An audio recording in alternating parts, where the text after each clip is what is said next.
Em nome do Pai, do Filho e do Espírito Santo. Amém.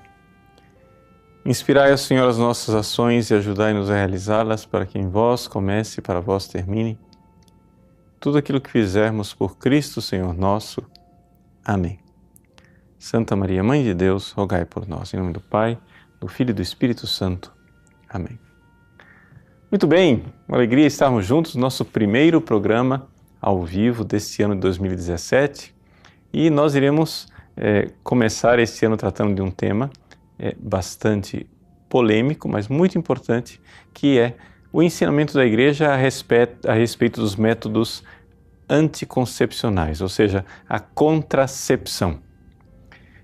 Nós já temos algum material sobre isso no nosso site, mas de uma forma geral é material bastante antigo, também pela qualidade do vídeo e talvez não tão direto no assunto como nós iremos falar nesta aula. Bom, aqui para nós falarmos daquilo que é a atitude da Igreja Católica com relação aos anticoncepcionais, a primeira coisa é que nós vamos ter que dividir em dois capítulos, duas partes diferentes.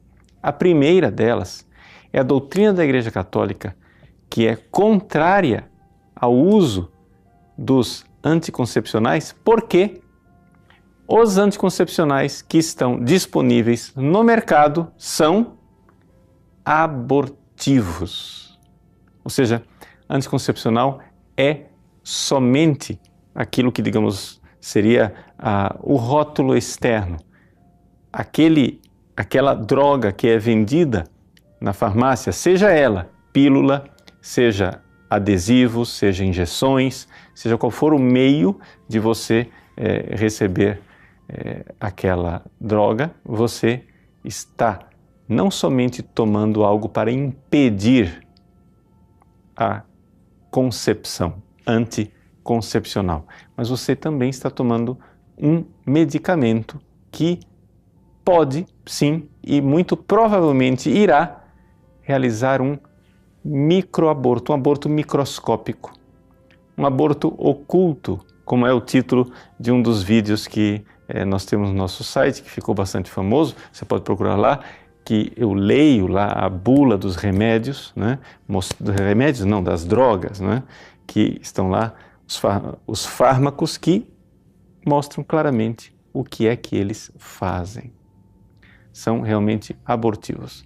Mas eu gostaria hoje de acrescentar algo àquilo que já foi dito naquele vídeo dos abortos ocultos. E quero indicar para a sua leitura um livro de um pastor protestante.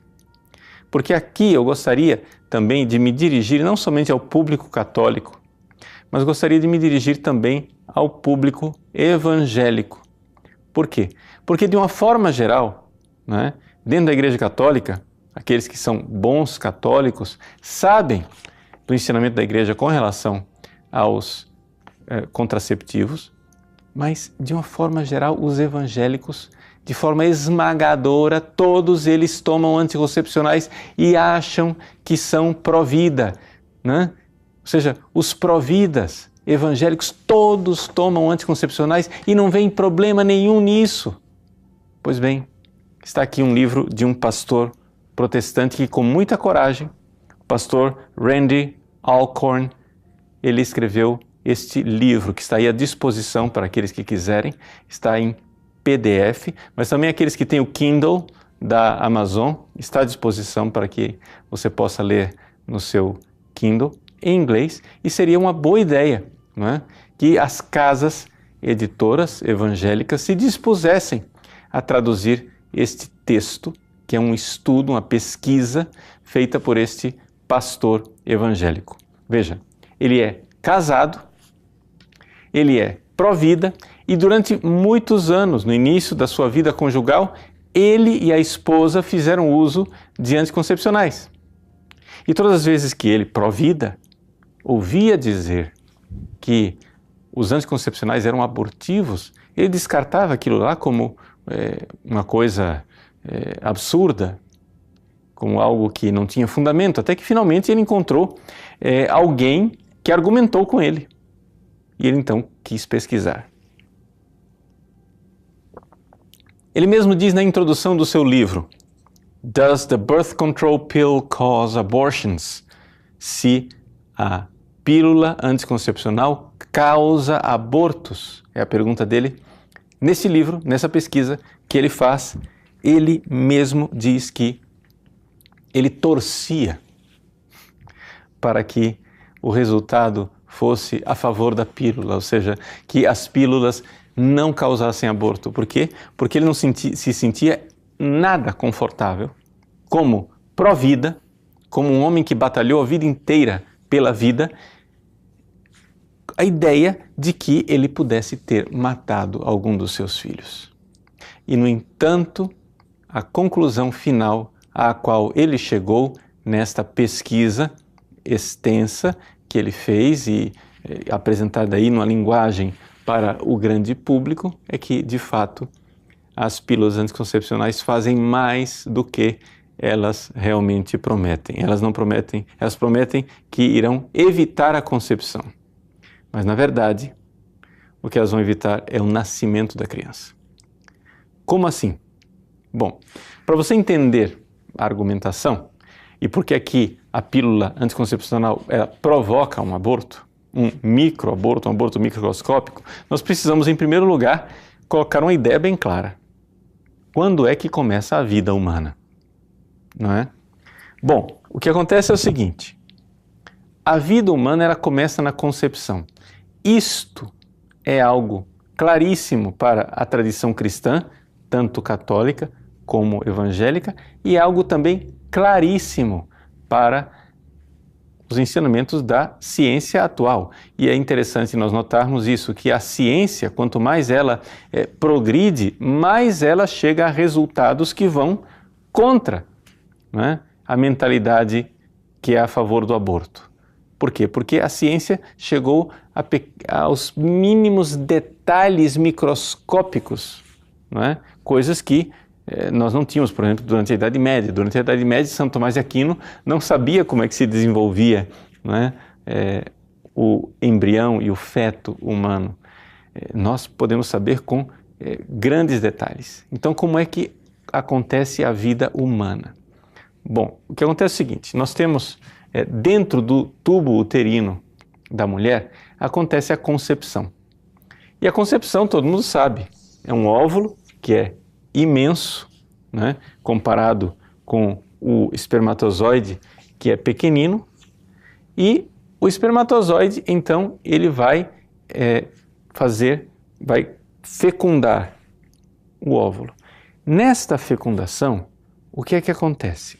O espermatozoide ele precisa romper uma camada espessa, né, do óvulo, que ainda não é a fecundação.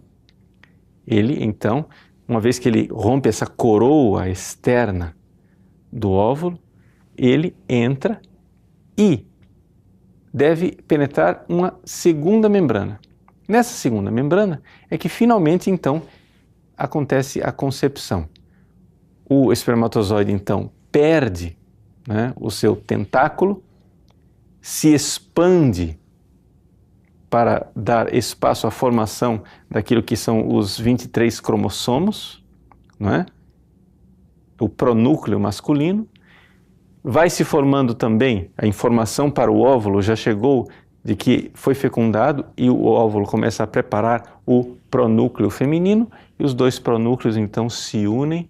Ali, naquele momento da união dos dois pronúcleos, ali nós temos a infusão de uma alma humana. É um milagre extraordinário que Deus realiza dentro do corpo da mulher. É algo fantástico, é algo que nos faz agradecer a Deus pela dignidade da mulher, cujo corpo é o santuário da vida. Mas, infelizmente, a maldade humana quer transformar esse santuário da vida, onde acontece o milagre da efusão de uma alma, infusão de uma alma humana, né? Vamos aqui colocar que este óvulo já não é mais um óvulo, é um ovo fecundado. ele imediatamente começa já a se multiplicar, né? Então, de uma célula passa para 2, para 4, para 8, e então este ser humano aqui já é humano. E como é que nós sabemos que ele já é humano? Vamos pegar uma analogia para algo que a gente conhece um pouco mais de perto, que é o ovo da galinha, não é isso? Um ovo fecundado de uma galinha, quando a galinha põe o ovo, né? Ou seja, o galo, ele fecunda o ovo, o óvulo da galinha, dentro do corpo da galinha, como acontece com os seres humanos. Mas o que acontece é o seguinte, uma vez feita esta fecundação, a galinha, ela não vai ficar grávida, ela vai pôr o ovo. Por quê? Porque o ovo da galinha, ao contrário do ovo humano, é muito grande, é enorme. O ovo humano é microscópico. O ovo da galinha é enorme. Por quê? Porque ali ele já tem todo o alimento necessário para formar o pintinho. De tal forma que a galinha põe o ovo e a única coisa que aquele ovo vai precisar agora é simplesmente ser chocado. Ele precisa de chocadeira, mas ele já tem ali todo o alimento necessário para se desenvolver e para nascer um pintinho. Agora, a pergunta é a seguinte, alguém duvida que aquele ovo fecundado já tem tudo para ser um pintinho? Alguém vê a galinha colocar ali dentro da casca do ovo alguma coisa a mais para que vire pintinho? Não, aquilo se desenvolve sozinho porque ali já tem tudo, ali já é uma vida de uma galinha. Não é pecado nós fritarmos um ovo assim como não é pecado nós fritarmos uma galinha, porque é um animal que está aí para nós nos alimentarmos, não é? Um animal que não tem alma, é um animal que está aí para serviço do homem. Nós devemos respeitar os animais, mas ao mesmo tempo nós nos alimentamos, não é verdade? Bom, o fato, porém, é que o ser humano, desde o primeiro momento da concepção, ele já tem a alma, ele já tem ali tudo o necessário para se desenvolver como ser humano, mas existe um problema. É que sendo esse ovo humano tão pequeno, ele, então, vai descendo pelo tubo uterino. O tubo uterino, ele tem cílios que ajudam o ovo a descer. O ovo, então, vai descendo o tubo uterino até que, finalmente, ele chega ao útero. E no útero, a parede do útero, que é chamada de endométrio, irá acolher, né, este pequeno, que já não é mais um ovo, né, é um blastocisto, é o nome, mas é uma criança, né, ou seja, é um ser humano, é uma vida humana, porque desde a primeira célula já é uma vida humana. Ele vai acolher, né, esta microscópica criança, e a mãe, então, vai como que agasalhar esta criança no seu útero, dando a ela alimento e oxigênio. São as duas coisas que a mãe dá para a criança. É esta a maravilha do início. O problema é o seguinte, que este bebê, ele tem 7 dias. Então, aqui está, né, digamos assim, o tubo uterino. Ele tem 7 dias para descer daqui do tubo uterino e fazer a sua nidificação no útero. Então, ele tem 7 dias para percorrer, para fazer esta viagem. Vamos fazer uma analogia para você entender. Você que é mãe. O seu bebê, que acaba de ser fecundado, ele está numa nave espacial. Só que essa nave espacial, ela só tem oxigênio e alimento para 7 dias. O seu bebê na nave espacial, ele faz uma viagem, não é? Que ele tem que terminar essa viagem em 7 dias. Quando ele chega, não é, no útero da mãe, ele bate na porta para que a mãe então dê a ele comida e oxigênio. A comida é um açúcar, né? A parede do útero é rica nesse açúcar, onde ali ele vai receber o primeiro alimento até que finalmente ele vai se formando e, como que num processo de enraizamento, que é chamado de nidificação, ele vai, né, procurar a corrente sanguínea da mãe para dali receber também oxigênio, vai se formando e aí se torna, né, o pequeno embrião. Agora veja só. Imagine uma criança, você que é mãe. Você imagine que esta criança, nesta viagem de 6 dias, que ela tem um prazo de 6 dias, ela só tem oxigênio e ela só tem comida para 6 dias. Ela bate na porta da mãe e a mãe fecha a porta. E diz, não te dou comida, não te dou oxigênio. A criança morrerá de fome e morrerá sem oxigênio. É isso o que faz o anticoncepcional. O anticoncepcional faz isso, ele impede o processo de nidação.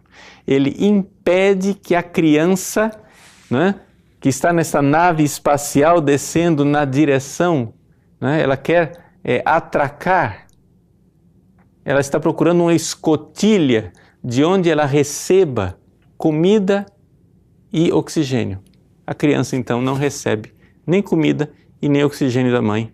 Ela é repelida, morre de fome e sem oxigênio e será então expelida na próxima menstruação, que na verdade é uma falsa menstruação, ou seja, uma pseudo-menstruação, porque é uma espécie de menstruação atrasada, porque na verdade a mulher engravidou. Só que a menstruação atrasa, porque o processo começou, o útero ia acolher, mas não estava pronto porque os hormônios do anticoncepcional impediram esse acolhimento. É isto que é o microaborto que é feito pelos anticoncepcionais. Vamos esclarecer mais ainda. Vamos lá. O que é que faz o anticoncepcional? Ele faz 3 ou 4 coisas, né? Primeiro, o anticoncepcional, por causa dos hormônios dele, ele causa um espessamento do muco cervical, ou seja, o muco no aparelho reprodutor da mulher, que é uma espécie de rodovia que conduz o espermatozoide até, né, o lugar onde ele irá fecundar o óvulo. Esse muco, exatamente, é baseado no estudo desse muco, né, que foi desenvolvido o método Billings, que o pessoal diz, é o método da tabelinha. Não é questão de tabelinha, é questão da observação do corpo da mulher. Tá? É a observação deste muco cervical. Muito bem, não vamos aqui ensinar o método Billings, porque não nos cabe fazer isso agora. Mas a primeira coisa que o anticoncepcional tenta fazer para impedir a concepção, né, é a questão do muco cervical, que fica espesso. Mas não é garantia. Pode ser que o espermatozoide passe por isso. Segunda coisa que o anticoncepcional faz, né, é que ele tenta impedir a ovulação.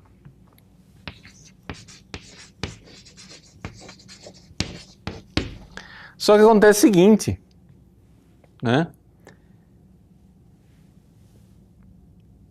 Ele quase nunca tem sucesso. a capacidade que o anticoncepcional tem de impedir a ovulação é pequena. Por quê?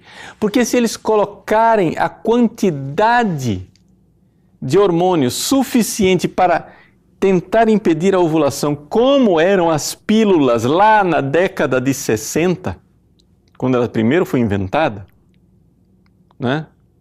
Eles colocavam, né, uma quantidade de hormônio que correspondia a 150 microgramas.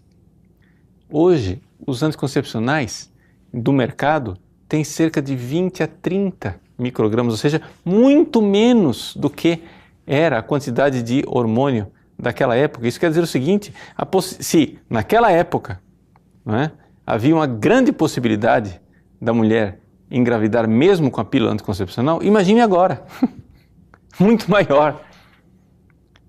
E então, ele tenta evitar a ovulação. São as duas tentativas. E ao fazer isto, ao alterar o muco cervical e ao tentar evitar a ovulação, o anticoncepcional ainda não é abortivo. Ao fazer essas duas coisas. O problema é que a terceira coisa que ele faz, né, é que ele impede a nidação. Que foi aquilo que eu descrevi. Ou seja, ele impede que a criança entre em contato com a corrente sanguínea da mãe e, portanto, a criança não recebe o alimento e não recebe o oxigênio. E ela morre de fome e sem oxigênio. Essa é a realidade. Eu disse que são 3 ou 4 coisas, por quê? Porque também o anticoncepcional, ele altera, não é? Ele retarda os movimentos ciliares, os cílios do tubo uterino, né? De tal forma que o óvulo então não desce. Os movimentos peristálticos, os cílios do tubo uterino, né, que levam o óvulo para frente, o anticoncepcional ele bloqueia aquilo e impede que a criança chegue lá no útero, portanto, a criança morre sem alimento e sem oxigênio. Mas se a criança, por acaso, chegar no útero, que já foi uma viagem mais difícil do que o normal, se por acaso ela chegar no útero, né, lá ela não irá encontrar aquele abraço da mãe, não irá encontrar, né, aquela acolhida do útero. O útero foi feito para acolher, né, o pequeno embrião, né, mas não será acolhido. Então, essa é a tragédia do anticoncepcional. Então, em primeiríssimo lugar, nós temos que entender que o nome disto aqui é aborto. Todos os cristãos, católicos e protestantes, estão em perfeito acordo de que a vida começa na concepção. Isto porque nos diz a Sagrada Escritura, a tradição da Igreja e não somente, a ciência moderna. Não é? Aqui não cabe entrar numa discussão medieval de quando é que a alma é infundida ou não na criança. Não é essa a questão. Né? O pessoal diz, na Idade Média, Tomás de Aquino achava que a alma só era infundida 40 dias depois da concepção. Isso não é a questão que está sendo discutida. Por quê? Porque quando é infundida a alma ou não é infundida a alma, não interessa. Tomás de Aquino, ele condenava o aborto desde a concepção. Por quê? Porque sabia que podia não ter a alma, né, infundida ainda, conforme a concepção da biologia da época dele, mas ele sabia que já era vida humana e que era pecado e que era condenado pelas Sagradas Escrituras. Então, é evidente, aqui não se trata de encontrar brechas para dizer, então nós podemos abortar, né, nos primeiros 40 dias. Bom, mesmo assim, nos primeiros 40 dias, a gente sabe muito bem que quando finalmente uma mãe resolve abortar, ali nós já estamos muito mais do que nos primeiros 40 dias, né? Mas fecha parênteses, não é isso que está sendo debatido aqui. O que está sendo debatido aqui é a ação do anticoncepcional. O anticoncepcional, ele faz isso. Este é o anticoncepcional normal. A chamada pílula do dia seguinte, né, ou contracepção de emergência, é isso daqui, né, é muito mais forte, né? É esse negócio aqui com uma carga muito maior de hormônios, né? E nós sabemos muito bem que o caminho que o espermatozoide faz para o tubo uterino, né, é muito rápido. Quando finalmente a chamada contracepção de emergência vai agir para impedir a ovulação, ela evidentemente que no mais das vezes ela não impede a ovulação coisa nenhuma, porque já é tarde demais. A mulher já ovulou, né? O que ela faz mesmo é impedir a anidação e, portanto, a contracepção de emergência, chamada contracepção de emergência, ou seja, a pílula do dia seguinte, na verdade é um potencial abortivo muito superior ao do anticoncepcional comum. O potencial abortivo dos outros métodos é a mesma coisa, né? Ou pior, como por exemplo o dispositivo intrauterino, que é evidentemente, claramente abortivo, porque ele nem tenta fazer essas duas coisas aqui, ele já parte para a terceira, para impedir a nidação, né? Então, infelizmente, essa é a realidade hoje no mercado. Você que é pró-vida, mas não é contra os anticoncepcionais. Se você dissesse assim, e no mercado, será que eu encontro algum anticoncepcional que não trabalhe desta maneira? Resposta, não, você não vai encontrar.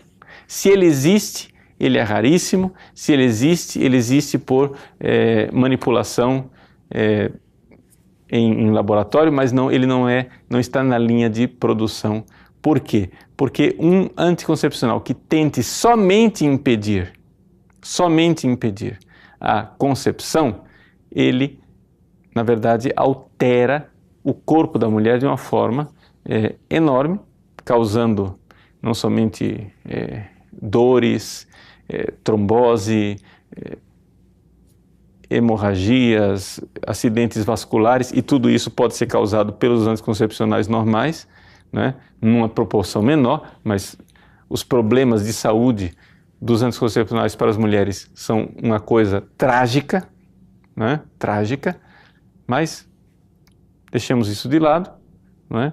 O importante aqui é nós entendermos, nós que somos pró-vida, entendermos, sim, infelizmente, os anticoncepcionais são abortivos, então nós podemos aqui imaginar os milhões e milhões de abortos que são feitos por mulheres que nem sequer sabem que estão matando os seus filhos.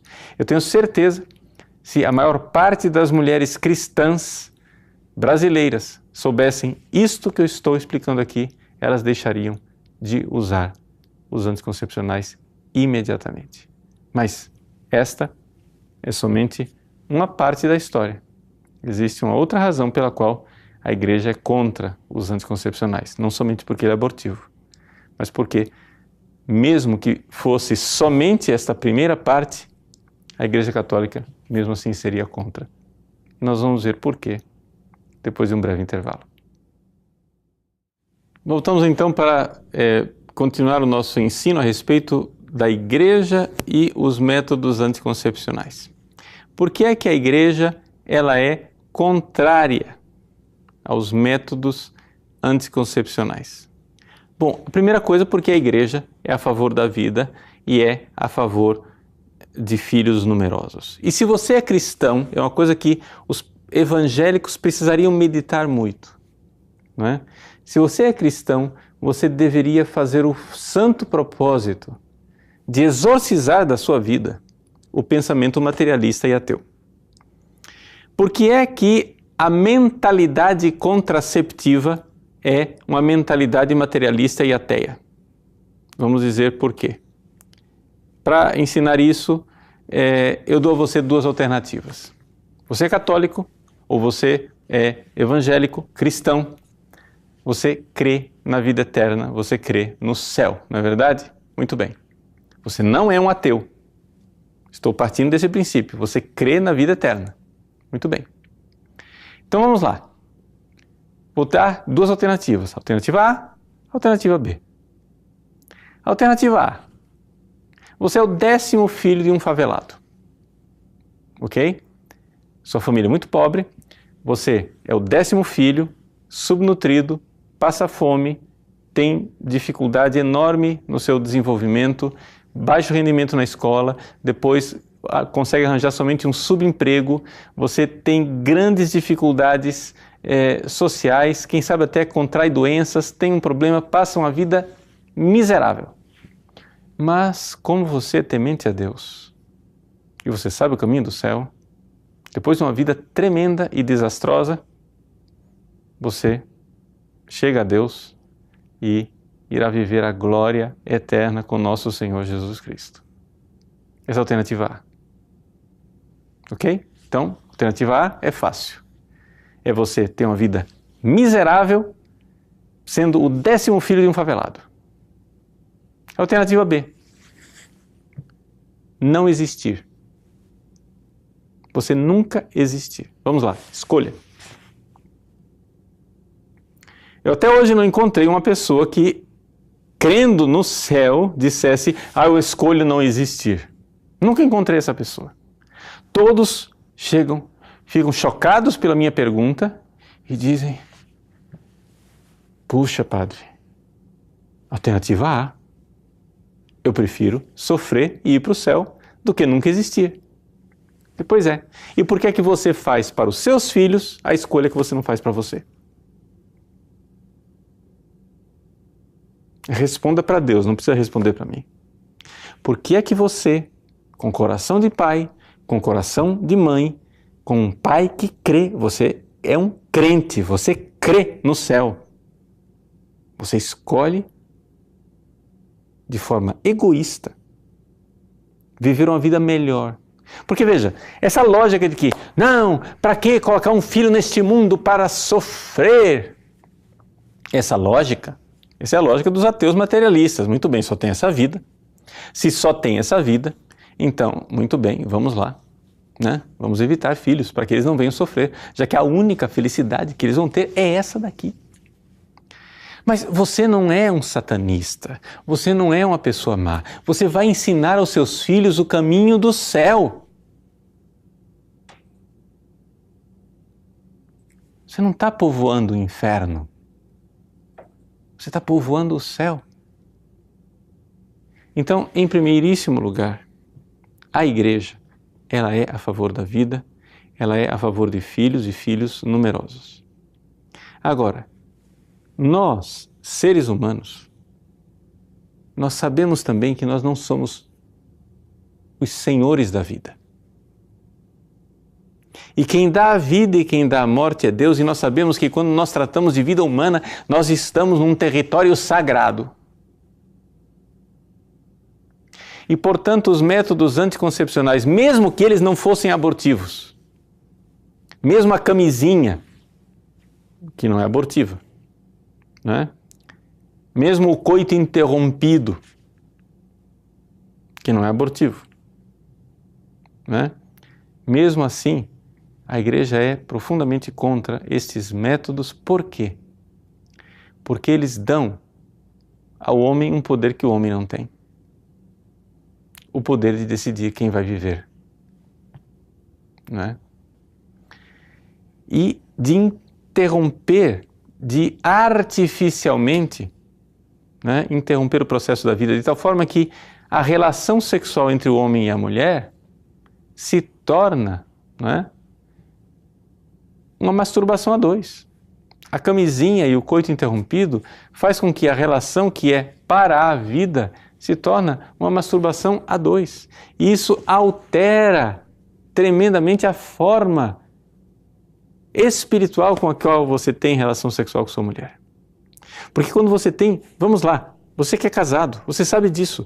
Quando você tem relação sexual com a sua mulher e ali existe uma possibilidade de gerar vida,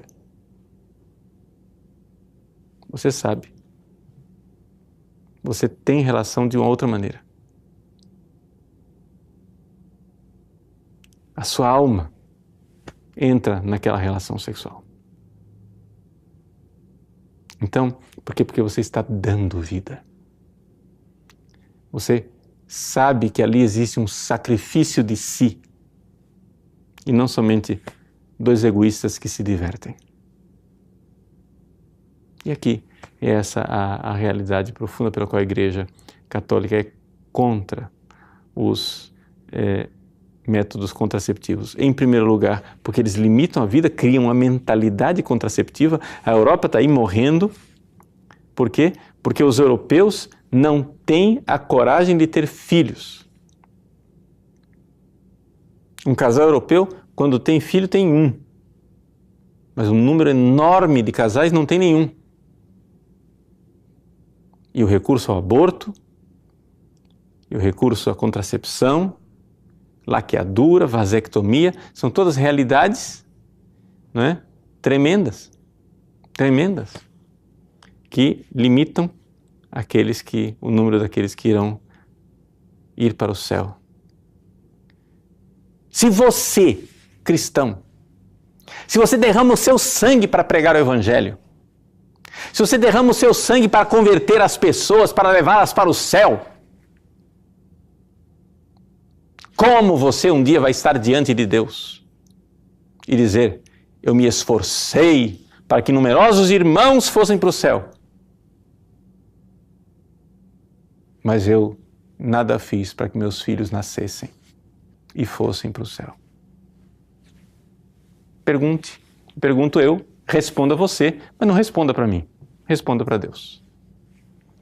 E aqui está a grande verdade, me desculpem, mas coerente é a Igreja Católica com o seu ensinamento. Então, pensem bem, vamos pensar se você crê no céu ou se você está se comportando como um ateu. Pois bem, ditas estas duas partes do nosso programa hoje, né? Ou seja, porque os anticoncepcionais são proibidos porque são abortivos, né? Porque aqui os anticoncepcionais são proibidos porque eles têm uma mentalidade contraceptiva e que dão ao homem um poder que ele não tem, né? Podemos agora falar brevemente, muito brevemente, porque a Igreja é a favor dos métodos naturais, né? O método mais famoso, não é o único, mas o método mais famoso é o chamado método Billings, né? A Igreja Católica ela também não é a favor do método Billings, do método natural, de forma indistinta. Um casal, para usar o método Billings, ele precisa ter uma razão. Por quê? Porque, lembre, nós não podemos transformar o método Billings no contraceptivo católico. Nós temos que ser abertos à vida, não é isso? Então, se é assim, nós precisamos entender o seguinte: usar sabiamente o método Billings. O método Billings ele é usado sabiamente, por exemplo, para espaçar a gravidez. A mulher acaba de ter um filho, não é? Vamos dar um tempo para o seu organismo se recuperar. Quem sabe a mulher tem uma saúde um pouco mais frágil, ou quem sabe ela teve que fazer um parto cesáreo e ela precisa de mais tempo para que o seu útero se recomponha. Muito bem, isso justifica o método Billings. Ou seja, é um casal que pode usar o método Billings e ele é muito eficaz. Ele é realmente eficaz. As pessoas dizem: eu conheço pessoal que usa o método Billings e tem 5, 6, 7 filhos. Não funciona esse método. Bom, eles têm 5, 6, 7 filhos porque eles são pró-vida, porque eles são a favor da vida. Um católico que usa o método Billings de forma sábia. Não, mas eu conheço uma pessoa que usava o método e aí falhou. Não, o método não falha. O que falha é a pessoa que teve relações quando não deveria. Por quê? Porque, evidente, é um método também que está baseado na abstinência sexual. Ou seja, existem dias que de jeito nenhum você pode ter relação sexual se você quer evitar uma gravidez. Pessoas que têm problema com gravidez de risco, problemas de que não podem engravidar por alguma razão séria, essas pessoas podem tranquilamente usar o método Billings. Né? Agora, outra coisa que nós católicos cremos, né, e cremos verdadeiramente é que o sexo não é o ar que a gente respira. É possível manter a castidade. A castidade, com a ajuda da graça de Deus, né, ela é possível. Então, vamos lá. Vamos, né, viver e buscar a graça de Deus. Algumas pessoas, a gente vê às vezes pessoas falando de dramas de casais, quando a gente sugere um período de continência, de castidade, nossa, parece que o céu vai desabar. O céu vai desabar, mas espera lá, gente, não é isso. A castidade ela é possível. A igreja sabe ensinar o caminho da castidade, né? Mas isso nos levaria a um outro programa, né, que nós podemos e certamente iremos fazer brevemente. Mas eu quero abrir um espaço para o diálogo com você. Eu sei que são muitas as perguntas, eu sei que muita gente vive dramas pessoais e, sem nenhuma pretensão de responder todas as perguntas, gostaria agora de abrir para que você fizesse a sua pergunta. Então vamos fazer um pequeno intervalo e agora eu irei responder as perguntas dos nossos ouvintes. Até já. Muito bem, nós retornamos então para responder as espinhosas perguntas. Veja, eu sei que com esse programa estou criando uma série de dificuldades para muitas pessoas, mas me desculpem, em consciência, como pastor de almas, eu não posso ficar tranquilo sabendo que as pessoas estão matando os seus próprios filhos sem saber. Eu sei que esse programa veio para incomodar você. Você pode até estar com raiva de mim, porque você não queria ouvir essa verdade, né? A verdade é verdadeira, ninguém prometeu que ela seria agradável, né? Então, vamos lá. Primeira pergunta, do Wenderson. Mas e aí, vamos ter filhos à revelia, sem condições, colocar crianças no mundo e não dar o melhor para elas? É o mesmo que cometer um aborto. Espera lá. Se você estivesse no mundo sem condições, você que crê em Deus e crê no céu. Porque, veja, uma das coisas que é difícil colocar na cabeça das pessoas. Gente, Deus nos colocou nesse mundo aqui para sermos felizes aqui. Só que Adão e Eva estragaram nossa vida aqui com o pecado. Então, infelizmente, o nosso egoísmo torna a nossa vida essa miséria que está aí. Bom, considerando que esta vida aqui não é, né, um mar de rosas para ninguém, mesmo assim, a vida é um dom, a vida é uma graça. Eu duvido que você, se colocando no lugar do seu filho, você não quisesse viver para ir para o céu, se você crê no céu. Colocar uma criança nesse mundo sem dar condições não é a mesma coisa que um aborto. Primeiro porque você irá batizar o seu filho. E com isso ele já será encaminhado para o caminho do reino dos céus. Segundo, você vai ensinar ao seu filho o caminho do céu. E é lá que nós seremos felizes. Então não é a mesma coisa que um aborto, né? Mas eu estou falando com pessoas que creem. Eu poderia fazer esse programa aqui com toda uma argumentação somente baseada na razão filosófica e humana para mostrar que até aqueles que não creem deveriam evitar o aborto. Mas como a maior parte das pessoas que acessam esse site crê, eu já quero mostrar para você e dizer para você aquilo que deve ser. Então, veja o que você está... Se coloque no lugar do seu filho e responda. Jordana, Padre Paulo, sua bênção. Como a ginecologista católica deve se portar em relação às pacientes que procuram DIU e anticoncepcionais? Então, veja só. Nós temos que lembrar o seguinte, o que é o DIU e o anticoncepcional? Do DIU eu falei pouco, então vamos explicar o DIU. O que é o DIU? O DIU é o chamado dispositivo intrauterino. Então, o dispositivo intrauterino é um objeto, né, geralmente de plástico, que se coloca no útero da mulher, que causa uma espécie de inflamação no endométrio. E então, quando a criancinha desce, ela vai então procurar um ninho, né, no útero da mãe, e então acontece a mesma coisa. Ela morre sem oxigênio e morre sem alimento. Então, gente, o princípio é muito fácil. Vamos mudar a pergunta. Olha só, olha a pergunta. Como uma ginecologista deve se comportar com relação ao DIU e os anticoncepcionais? Bom, vamos lá. Como uma ginecologista deve se comportar diante de pacientes que pedem para matar os seus filhos sem comida e sem oxigênio? Está respondida a pergunta? Porque é isso que vai acontecer, não é isso que vai acontecer? E a ginecologista, mais do que ninguém, sabe que é exatamente isso que vai acontecer. Nós, leigos no assunto, podemos assim estar enganados, a gente não estudou, né, embriologia, a gente não sabe os mínimos detalhes da ciência. Ela sabe, ela estudou. Então como é que ela deve se portar? Não, mas aquela pessoa ela não é católica, ela não tem os mesmos valores que eu tenho, então ela pode. Não, espera lá. Como é que você se comporta diante de uma mulher que não é católica e que quer matar os seus filhos sem comida e sem oxigênio? Você vai dizer, não tem problema, ela pode porque ela não é católica? Eu acho que não tem sentido.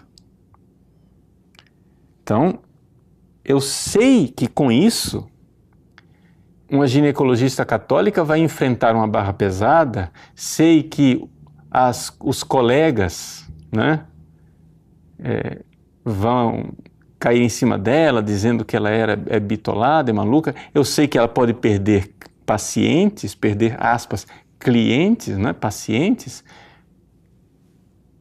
Mas veja, existem certas profissões que exigem um testemunho mais duro. A profissão, ela escolheu uma vocação, é uma vocação para a vida, e é tão importante, ginecologistas católicas, que viva o seu martírio, viva, né, verdadeiramente a sua vocação. Rodrigo, uma mulher casada que usa o DIU pode comungar? Então, essas perguntas são todas muito fáceis de responder. Uma mulher casada que mata os seus filhos sem comida e oxigênio pode comungar? Responda. Pronto. Porque, gente, não, mas essa é tomar uma pílulazinha. Plique. É que da sua parte é tomar uma pílulazinha. Para o seu filho é matá-lo sem comida e sem oxigênio. Simples assim. Mas não é todas as vezes, existe uma hipótese. Muito bem, então faz assim. Você pega os seus filhos, coloque dentro de um prédio, tá? E aí você aperta um botão. Existe uma hipótese de 50% de que o prédio exploda. Você aperta o botão? É que todas essas perguntas, né, essas perguntas são facílimas de responder, gente. Sabe por quê? É só você personalizar a pergunta, ou seja, você colocar uma pessoa ali. Por quê? Enquanto você pensa, é uma pílula, é um DIU, não é? É um adesivo, é uma injeção. Não, mas olhe para os seus filhos que estão lá no berço, que estão lá na cama, e diga, eu tomaria uma pílula para curar a minha saúde, sabendo que ao curar a minha saúde eu vou matar o Joãozinho, a Mariazinha, meu filho que eu estou olhando no rosto. Eu não faria isso. Mas eu sofro, mas dói. É o problema, por exemplo, o problema eterno da endometriose, não é? E do ovário policístico, não é? Gente, os médicos ginecologistas católicos vão ter que estudar e vocês vão ter que achar outros meios. Por exemplo, a história do ovário policístico, né? Existem outras formas de tratamento. Existem outras formas de tratamento, só que são trabalhosos, exigem mudança de hábitos alimentares, exigem que a pessoa faça esporte, etc e tal, mude a sua vida, isso e aquilo, e aí as mulheres são indisciplinadas, os médicos já supõem que elas vão ser indisciplinadas, é mais fácil, eu passo o anticoncepcional para ela. Pronto, resolveu. Resolveu. Não. Por quê? Porque, veja, eu tenho sei lá que doença, não me interessa que doença você tenha. Mas se a doença que você tem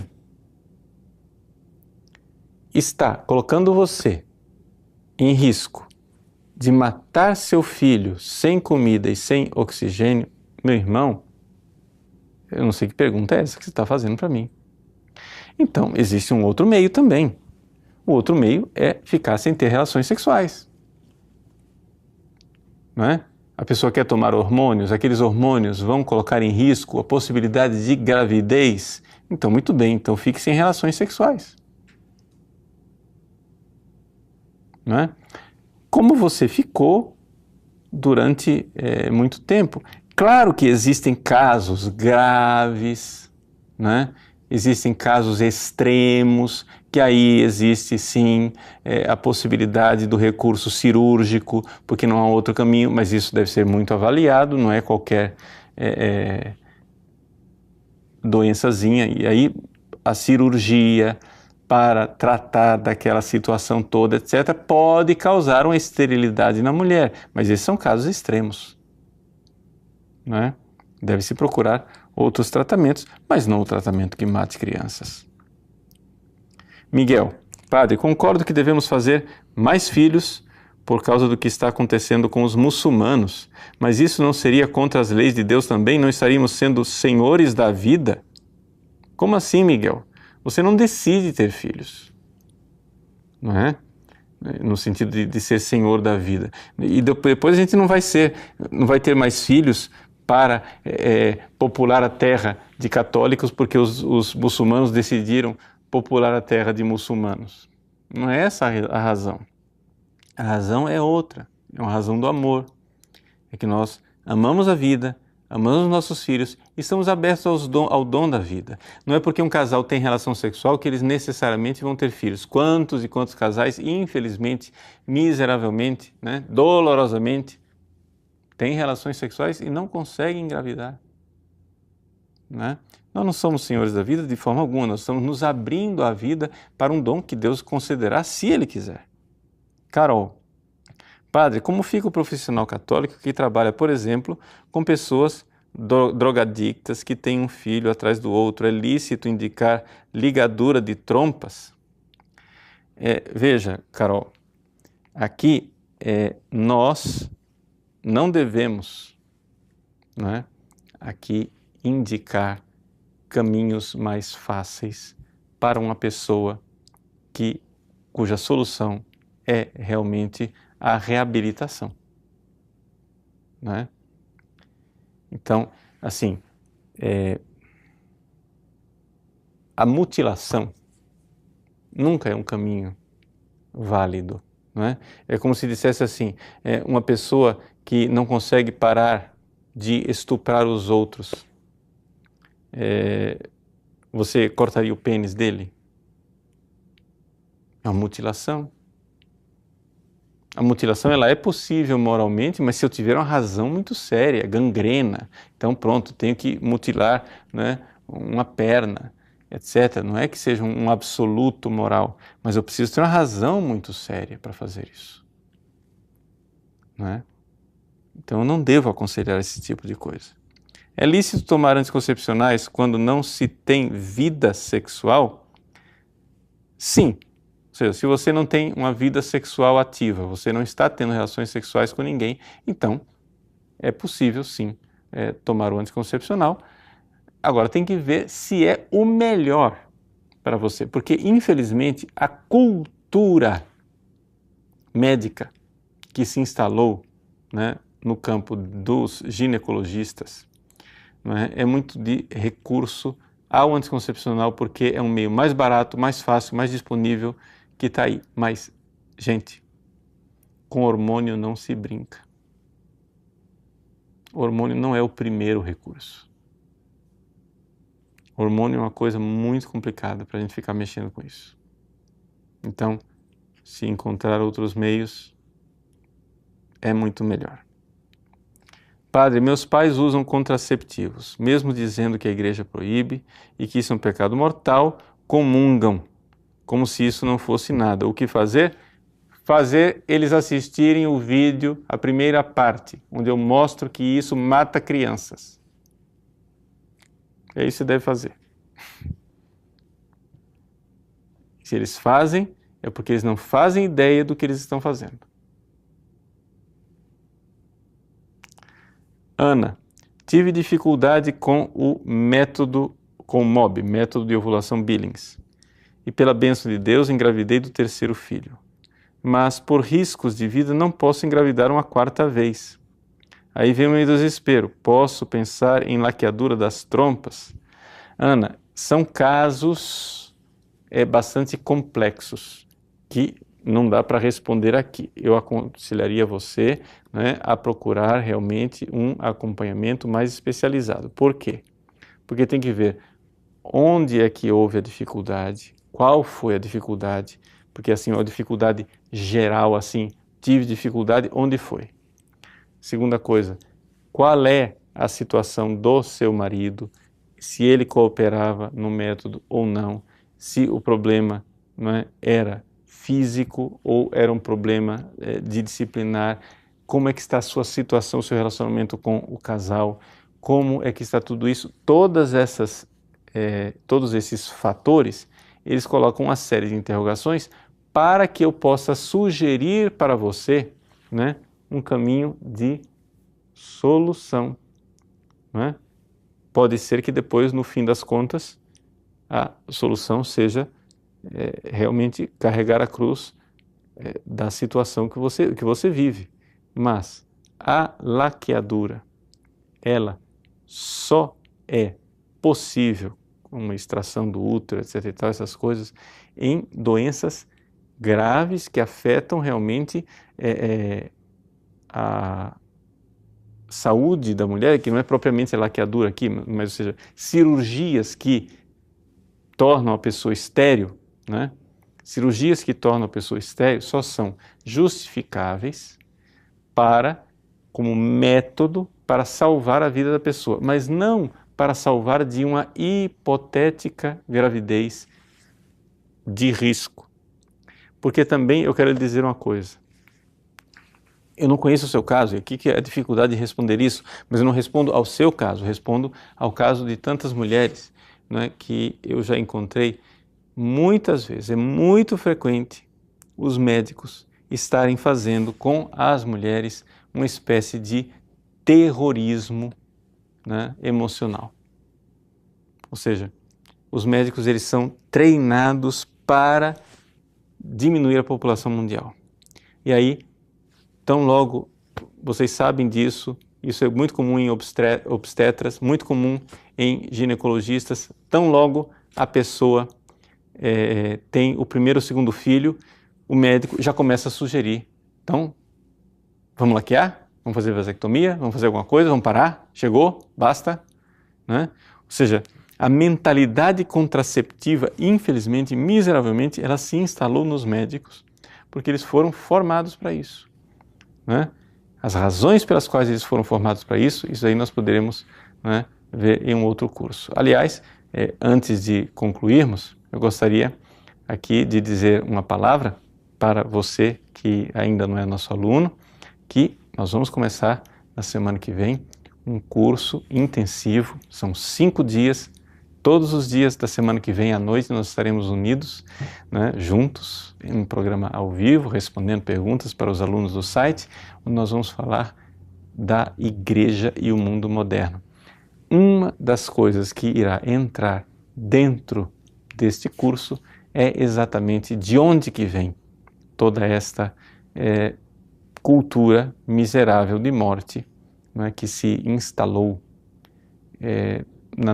no nosso mundo, e porque é que a igreja ela apanha tanto e é tão perseguida exatamente porque defende a vida, né?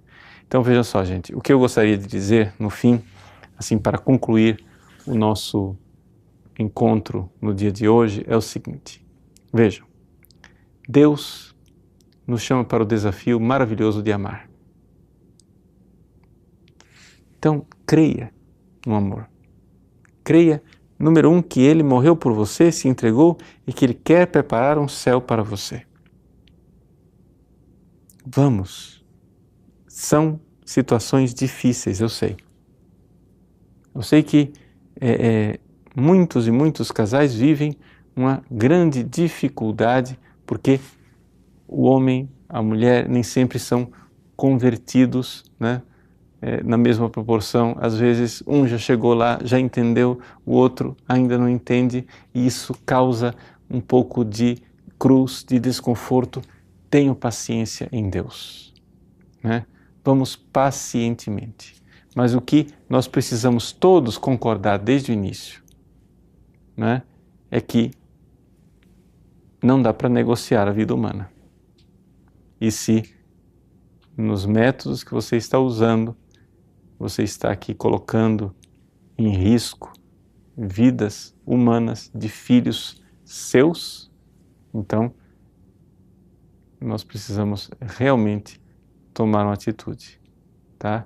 Então, quero que vocês entendam. A primeira, eu fiz questão de separar, né, esse nosso curso em 2 partes, né, porque a primeira parte é a mais importante e a mais urgente. Aqueles primeiros minutos em que eu falei que os anticoncepcionais são abortivos, essa é a mensagem mais urgente, mais necessária e principalmente para que católicos e evangélicos saibam e tomem providências. A segunda parte, né, talvez nós precisamos de algum tempo para algumas pessoas realmente ainda entenderem, mas se dermos o primeiro passo, já será uma grande coisa. Deus abençoe você. Em nome do Pai, e do Filho, e do Espírito Santo. Amém.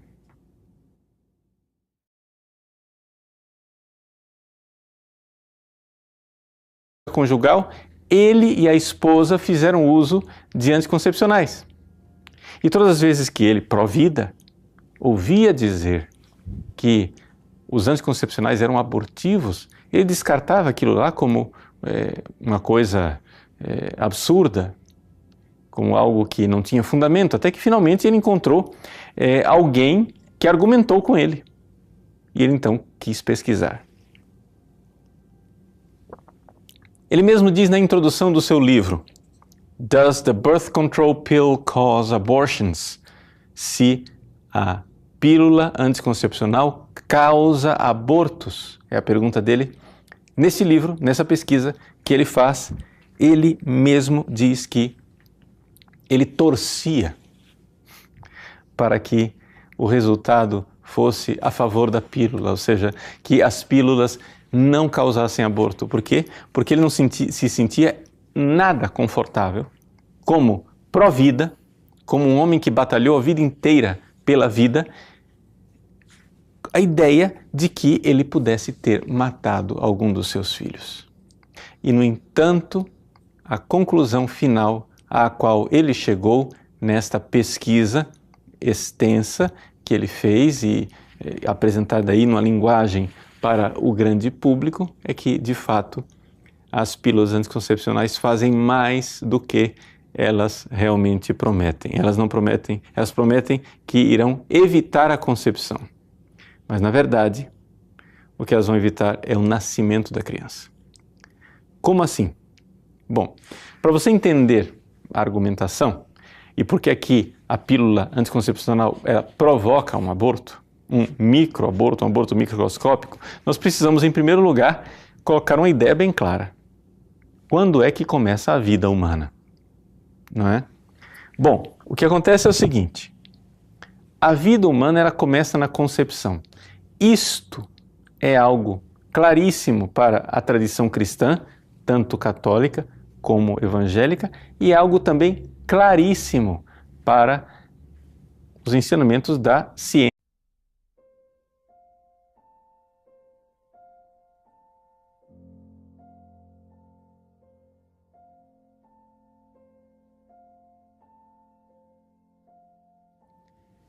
Em nome do Pai, do Filho e do Espírito Santo. Amém. Inspirai, Senhor, as nossas ações e ajudai-nos a realizá-las, para que em vós comece e para vós termine tudo aquilo que fizermos por Cristo, Senhor nosso. Amém. Santa Maria, Mãe de Deus, rogai por nós. Em nome do Pai, do Filho e do Espírito Santo. Amém. Muito bem, uma alegria estarmos juntos no nosso primeiro programa ao vivo deste ano de 2017. E nós iremos começar este ano tratando de um tema bastante polêmico, mas muito importante, que é o ensinamento da Igreja a respeito dos métodos anticoncepcionais, ou seja, a contracepção.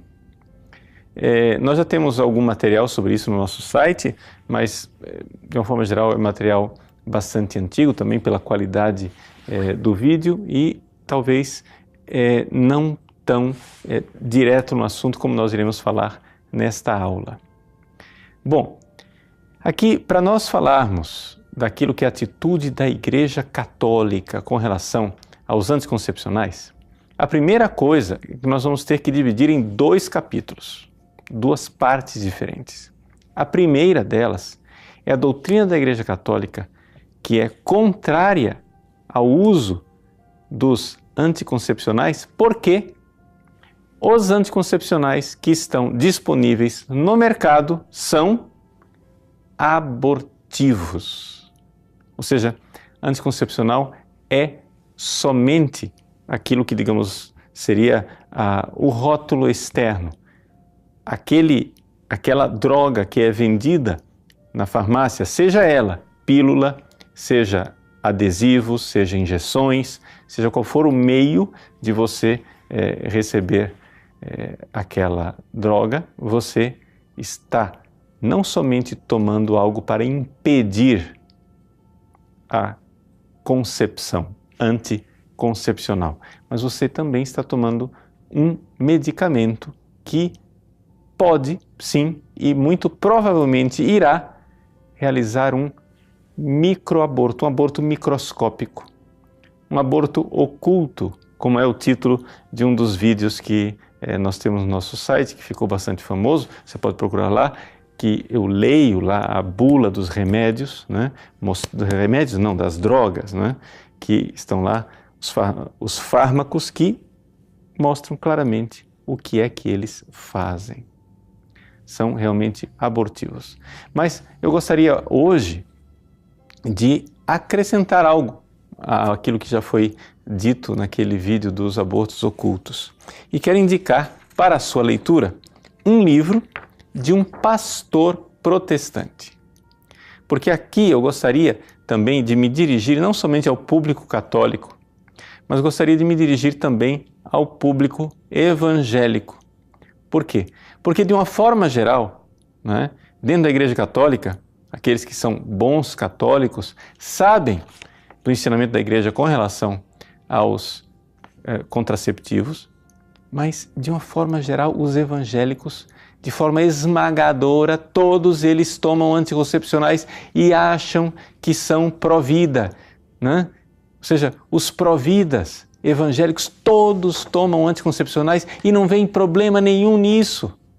Pois bem, está aqui um livro de um pastor protestante que, com muita coragem, o pastor Randy Alcorn, ele escreveu este livro que está aí à disposição para aqueles que quiserem, está em PDF, mas também aqueles que têm o Kindle da Amazon, está à disposição para que você possa ler no seu Kindle em inglês, e seria uma boa ideia, não é?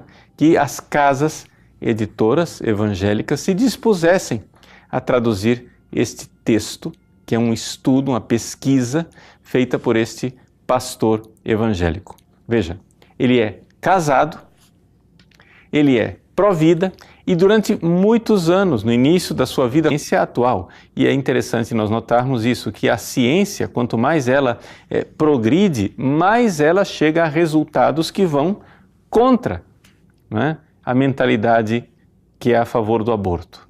Por quê? Porque a ciência chegou aos mínimos detalhes microscópicos, não é? Coisas que nós não tínhamos, por exemplo, durante a Idade Média. Durante a Idade Média, Santo Tomás de Aquino não sabia como é que se desenvolvia, não é? O embrião e o feto humano. Nós podemos saber com grandes detalhes. Então, como é que acontece a vida humana? Bom, o que acontece é o seguinte, nós temos dentro do tubo uterino da mulher, acontece a concepção. E a concepção, todo mundo sabe, é um óvulo que é imenso, né, comparado com o espermatozoide, que é pequenino, e o espermatozoide, então, ele vai fecundar o óvulo. Nesta fecundação, o que é que acontece? O espermatozoide ele precisa romper uma camada espessa, né, do óvulo, que ainda não é a fecundação. Ele, então, uma vez que ele rompe essa coroa externa do óvulo, ele entra e deve penetrar uma segunda membrana. Nessa segunda membrana é que finalmente, então, acontece a concepção. O espermatozoide, então, perde, né, o seu tentáculo, se expande para dar espaço à formação daquilo que são os 23 cromossomos, não é? O pronúcleo masculino. Vai se formando também, a informação para o óvulo já chegou de que foi fecundado e o óvulo começa a preparar o pronúcleo feminino e os dois pronúcleos então se unem. Ali, naquele momento da união dos dois pronúcleos, ali nós temos a infusão de uma alma humana. É um milagre extraordinário que Deus realiza dentro do corpo da mulher. É algo fantástico, é algo que nos faz agradecer a Deus pela dignidade da mulher, cujo corpo é o santuário da vida. Mas infelizmente a maldade humana quer transformar esse santuário da vida, onde acontece o milagre da efusão de uma alma, infusão de uma alma humana, né? Vamos aqui colocar que este óvulo já não é mais um óvulo, é um ovo fecundado. Ele imediatamente começa já a se multiplicar, né? Então, de uma célula passa para 2, para 4, para 8, e então este ser humano aqui já é humano. E como é que nós sabemos que ele já é humano? Vamos pegar uma analogia para algo que a gente conhece um pouco mais de perto, que é o ovo da galinha, não é isso? Um ovo fecundado de uma galinha, quando a galinha põe o ovo, né? Ou seja, o galo, ele fecunda o ovo, o óvulo da galinha, dentro do corpo da galinha, como acontece com os seres humanos. Mas o que acontece é o seguinte, uma vez feita esta fecundação, a galinha ela não vai ficar grávida, ela vai pôr o ovo. Por quê? Porque o ovo da galinha, ao contrário do ovo humano, é muito grande, é enorme. O ovo humano é microscópico. O ovo da galinha é enorme. Por quê? Porque ali ele já tem todo o alimento necessário para formar o pintinho. De tal forma que a galinha põe o ovo e a única coisa que aquele ovo vai precisar agora é simplesmente ser chocado. Ele precisa de chocadeira, mas ele já tem ali todo o alimento necessário para se desenvolver e para nascer um pintinho. Agora,